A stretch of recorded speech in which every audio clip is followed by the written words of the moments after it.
बुलेटिनची सुरुवात एका मोठ्या बातमीने करूयात। ठाण्यामध्ये भाजप आणि शिवसेनेमध्ये BSUP सदनिका 100 रुपये मुद्रांक शुल्क केल्यामुळे कालच श्रेयवादाची लढाई पाहायला मिळाली होती।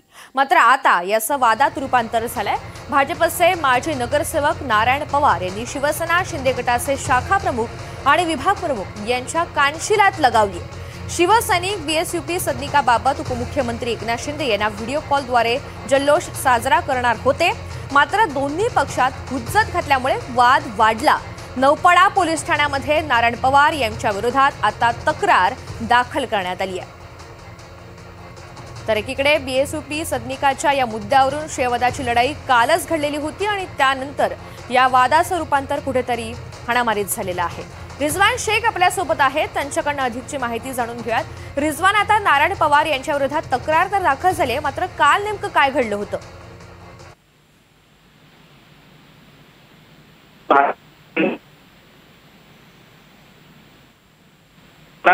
100 रुपये मुद्रांक जल्लोष जो आहे तो मोठ्या प्रमाणात दोन्ही पक्षाकडून साजरा करण्यात आला होता आणि याच वेळी जे शिंदे गटाचे शाखा प्रमुख आहेत त्यांना कुठेतरी तर ठाण्यामध्ये भाजप आणि शिंदेच्या शिवसेनेमध्ये हा राडा झालेला आहे। भाजपचे माजी नगरसेवक असलेले नारायण पवार यांनी शिवसेना शिंदे गटाचे शाखा प्रमुख आणि विभाग प्रमुख यांच्या थेट कानशिलात लगावली। शिवसैनिक BSUP सदनिकांबाबत एकनाथ शिंदे यांना व्हिडिओ कॉलद्वारे जल्लोष साजरा करणार होते, मात्र त्यापूर्वीच या दोन्ही गटामध्ये वाद निर्माण झाला। अधिकची माहिती जाणून घ्या, सागर कुलकर्णी आपल्यासोबत आहेत। सागर, ठाण्यामध्ये आपण पाहतो या BSUPच्या मुद्द्यावरून आता भाजप आणि शिवसेना आमने सामने आलेले आहेत। हा मोठा वाद रंगलाय। BSPU इथली ठाण्यामधली जी महापालिकेच्या अंतर्गत येणारा एक विषय आहे, ज्याच्यामध्ये शुल्क जे आहे ते माफ करण्याचा विषय झाला होता, मुद्रांक शुल्क। आणि हे सर्व काही केलं गेलं ते एकनाथ शिंदेच्याच माध्यमातून केलं गेलं अशा स्वरूपाचा दावा शिंदे समर्थकांच्या पदाधिकाऱ्यांचा होता स्थानिक। तर दुसरीकडे भाजपमध्ये केंद्रीय म्हणजे राज्यातील मुख्यमंत्र्यांच्या विनंतीनंतर सांगण्यानंतरच हे सगळं काही झालं असा दावा तिथल्या भाजपाच्या पदाधिकाऱ्यांचा होता। आणि संजय केळकर जे आहेत भाजपाचे नेते, तिथले भाजपाचे इतर पदाधिकारी आहेत, ते देखील या गोष्टीसाठी खूप आग्रही होते असा दावा भाजपांचा होता। भाजपाच्या पदाधिकाऱ्यांसमोरच शिवसेनेच्या पदाधिकाऱ्यांनी जोरदार सेलिब्रेशन करताना हा वाद वाढला आणि अखेर एकमेकांवर हमरी-तुमरी आणि मारहाण करण्यापर्यंत हा विषय गेला। अखेर दोन्ही पार्टीच्या वरिष्ठांच्या पदाधिकाऱ्यांच्या मध्यस्थीनंतर हा वाद सोडवण्यात आला असा दावा आता केला जातोय। पण कुठे ना कुठेतरी ठाणे महापालिकेमध्ये जी मूळ स्पर्धा आहे ती भाजप विरुद्ध एकनाथ शिंदेची शिवसेना आहे। एकनाथ शिंदे हे ठाण्यातून येतात, ठाणे हा त्यांचा बालेकिल्ला आहे असं मानलं जातं। तर दुसरीकडे भाजपाचा दावा आहे की एकेकाळी भाजपाकडेच असणारा हा लोकसभा मतदारसंघ कालांतराने ज्यावेळेस युती झाली त्यावेळेस बाळासाहेब ठाकरेंना विनंती म्हणून तो मतदारसंघ शिवसेनेकडे देण्यात आला आणि अर्थात आता त्यानंतर एकनाथ शिंदे या ठाण्याचं नेतृत्व करत आहेत। पण भाजपचे मतदार आणि भाजपच्या विचारांचे, हिंदुत्व विचारांचे मतदार ह्या मतदारसंघामध्ये तितकेच आहेत जितके शिवसेना एकनाथ शिंदेना मानणारा वर्ग आहे। यामुळे आता या पुढच्या कालावधी म्हणजे आतापर्यंत आपण पाहिलं की कल्याण डोंबिवलीचा जो संघर्ष आहे तो थेट दिल्ली वारी एकनाथ शिंदेची झाली। कुठे ना कुठेतरी दिल्लीमध्ये थेट त्यांना सांगावं लागलं की ही जी फोडाफोडी सुरू आहे ती थांबायला हवी आहे। पण या उलट दिल्लीतल्या भाजपाच्या पक्षश्रेष्ठींनी मात्र राज्यातले जे नेतृत्व आहेत रवींद्र चव्हाण किंवा देवेंद्र फडणवीस यांचं समर्थन करायला पुढे सरसावले दिसून आलं।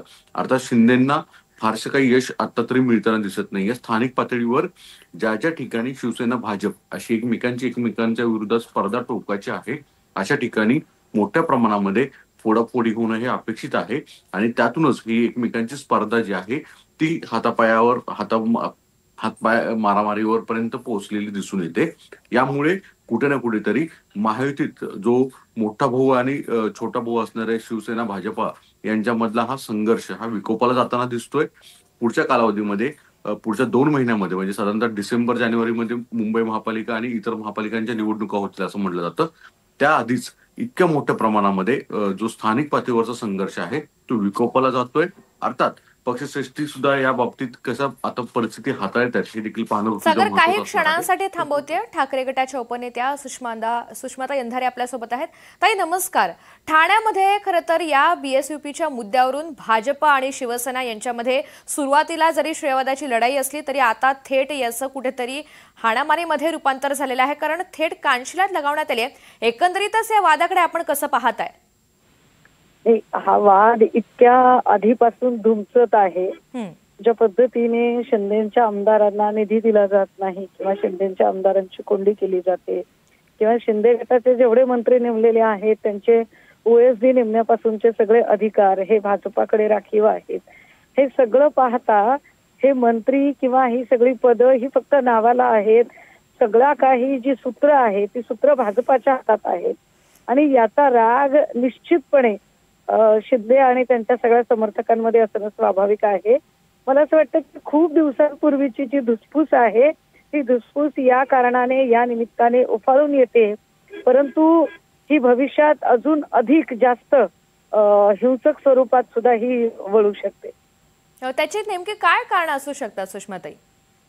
याची कारण म्हणजे सगळ्यात महत्वाचं की एकतर दोघांना समसमान वाटा जो मिळणं अपेक्षित होतं, किंबहुना शिंदेच्या लोकांना जे वाटतं की विधानसभा निवडणुकीमध्ये तुम्ही चेहरा शिंदेचा दाखवला, मतं घेतली, मात्र मुख्यमंत्रीपद शिंदेंना दिलं नाही. त्यानंतर सगळी महत्वाची खाती भाजपाकडे राहिली. आता शिंदेच्या आमदारांचे अनेक ठिकाणचे निधी रोखून धरलेले आहेत. त्यातच शिंदेच्या लोकांचे ज्या पद्धतीने भाजपामध्ये प्रवेश होत आहेत.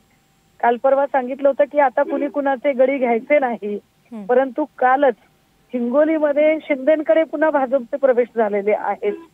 हे सगळं जे आहे ते अंतर्गत यादवी उफाळून येण्याला फार मोठं कारण आहे आणि ती यादवी भविष्यात अजून जास्त मोठी होण्याची चिन्ह आहे. सुषमाताई, आपण निधीचा सुद्धा मुद्दा यामध्ये नमूद केलेला आहे. एकंदरीतच दोन हे मोठे सत्तेतले पक्ष आहेत. असं असताना श्रेयवादाची लढाई पाहायला मिळते आणि या सगळ्यामध्ये सर्वसामान्यांचे प्रश्न कुठेतरी बाजूला पडतात का? सर्वसामान्यांच्या प्रश्नांशी यांना घेणं कुठं आहे? कॅबिनेट मीटिंगला ज्या पद्धतीने त्यांनी दांडी मारली, जरी त्यांचे वाद असतील, काहीही असेल आणि नंतर आमचे वाद नाहीत वगैरे असं काहीही सांगायचं असेल, तरी मूळ मुद्दा हा आहे की कॅबिनेट मीटिंग ही तुमच्या दोन पक्षांची नव्हती.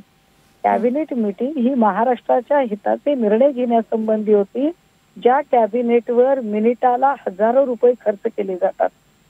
परंतु निव्वळ आणि निव्वळ एकमेकांच्या श्रेयवादापोटी मैं बडा की तू बडा या वादामध्ये यांनी महाराष्ट्राचे हित आणि महाराष्ट्राचे प्रश्न सगळे पायदळीत उडवले जात आहेत. बरोबर आहे ताई. या सगळ्या संदर्भात आपण सविस्तर प्रतिक्रिया व्यक्त केली त्यासाठी धन्यवाद. सागर यांनी सुद्धा सविस्तर माहिती दिली त्यासाठी धन्यवाद.